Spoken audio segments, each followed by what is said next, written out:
बेटा ये 7.1 एक्सरसाइज का जो 8th क्वेश्चन है ना वो सॉल्व करना आज। इसके टोटल 4 पार्ट्स हैं, first second third and fourth. और जो गिवन है ना वो लिख लो पहले यहाँ पे। क्वेश्चन में जो हमें गिवन है वो है कोई राइट ट्राइंगल है ABCD, ABC triangle ABC is a right angle triangle, okay, and right angle है एट C, एंड जो एंगल C है ना वो 90 डिग्री का है, वो राइट एंगल है ना।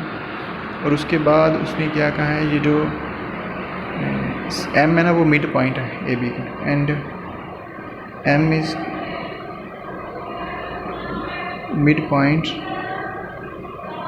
Of M is midpoint of AB,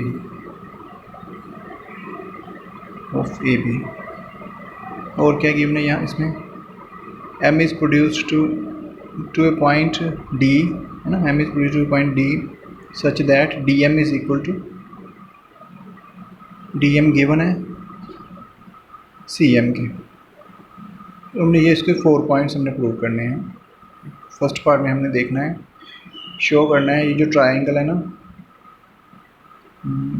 फिर यहाँ पे डायग्राम बना लो पहले। ट्राइंगल प्रूव करना है फर्स्ट पार्ट में, जो ट्राइंगल है AMC वो कॉन्ग्रुएंट है ट्राइंगल BMD के। पहले डायग्राम बना लो, यहाँ पे बना लेते हैं।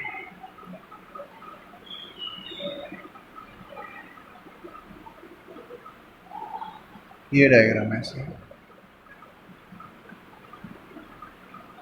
ये पॉइंट है यहाँ पे AB, ये AB लाइन है और ये CD है, और ये जब लाइनें क्रॉस हो रही हैं ये M पॉइंट है।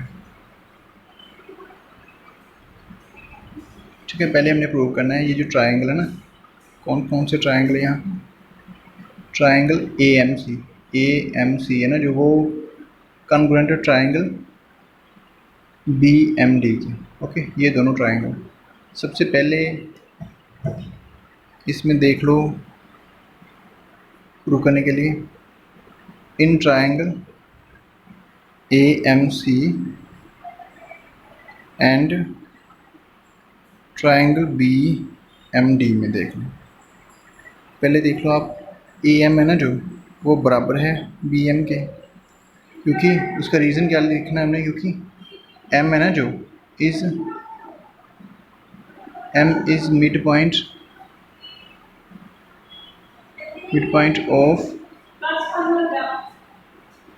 Of AB। ये जो AB है ना उसका मिड पॉइंट M में है, और CM है जो ना ये BM, और ये जो यहाँ पे है ना साइड AM वो BM के बराबर मिड पॉइंट है। उसके बाद CM है ना जो वो बराबर आ गया DM के।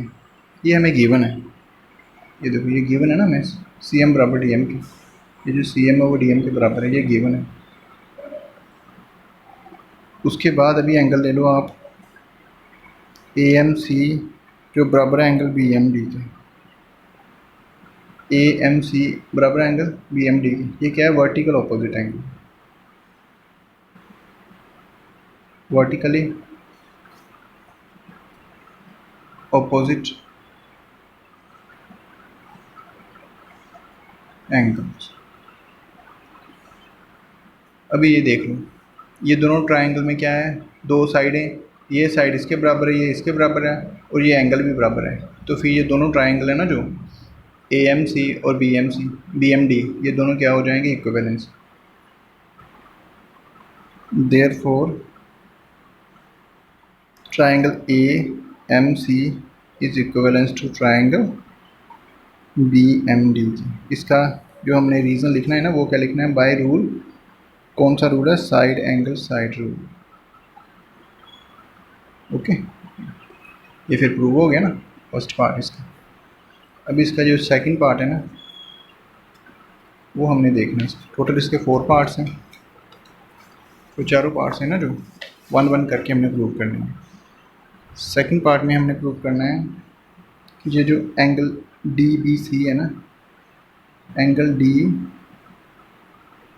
B C is right angle, is right angle. उसके लिए पहले देख लो, हमने जो अभी प्रूव किया है ना, angle A M C is equivalent to angle B M D के, ये बराबर है, ये हमने अभी प्रूव किया ना, पार्ट फर्स्ट है ना जो उसमें से, ये पार्ट 1 से लिया है। उसके बाद therefore angle C A M वो बराबर है एंगल डी बी एम के। ये देखो angle C A M, angle C A M वो बराबर है एंगल सी ए एम है ना, ये बराबर है एंगल डी बी एम के। ये देखो ना, ये एंगल और ये एंगल बराबर है। ये क्यों बराबर है भला? क्योंकि ये दोनों ट्रायंगल है ना, जो ये क्या है, कॉन्ग्रुएंट है। कौन कौन से ट्रायंगल? ए एम सी या ए सी एम बोलो और बी एम डी, ठीक है। फिर ये एंगल और ये एंगल इक्वल है इसके,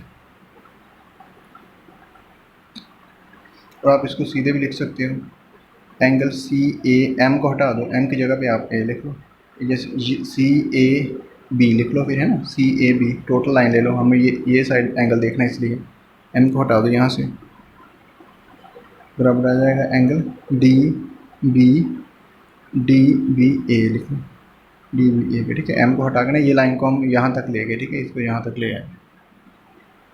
अभी अगर ये दो लाइनें हैं और ये वाला एंगल और ये वाला एंगल बराबर है, तो ये फिर ये इसका ट्रांसवर्सल है ना, ये दोनों लाइनें हैं ना जो, ये पैरेलल हो जाएंगी। Therefore it is a pair of alternative angles.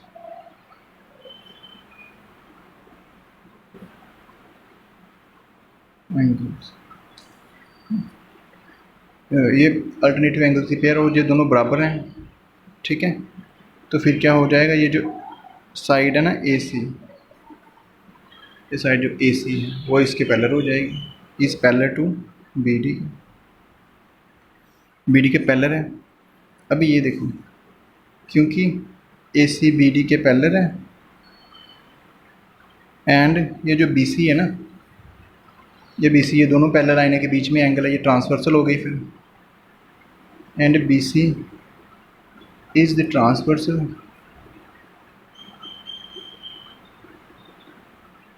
ये ट्रांसवर्सल हो गई। फिर हम क्या करेंगे, एंगल ए सी बी है ना जो, angle A C B, angle A C B plus angle D B C, ये दोनों हो जाएंगे 180 के। A C B plus angle D C B is equal to 180। ये क्यों है? Sum of consecutive interior angle 180 के बराबर होता है। Sum of consecutive interior angle है ना जो, उसका सम 180 के बराबर होता है, ठीक है। अभी इसकी वैल्यू जो हमारे पास ये हमें गिवन है, क्वेश्चन में दिया हुआ है उसने, एंगल सी है ना जो, वो एंगल सी है जो वो 90 है, ये क्वेश्चन में दिया हुआ है। तो फिर ये एंगल 90 का हो गया, प्लस यहाँ पे एंगल डी सी बी है ना जो, वो बराबर आ गया 180 के, क्योंकि एंगल सी है ना जो, वो 90 के बराबर दिया हुआ है, गिवन है, इस गिवन। तो फिर एंगल डी सी बी ये कितना आ गया, 180 माइनस 90, ये आ गया 90 डिग्री। इसका मीन क्या हुआ, angle D C B is, यही प्रूव करना था ना, इज़ राइट एंगल। इसके दो पार्ट हो गए ना प्रूव, अब इसके दो पार्ट रह गए होंगे।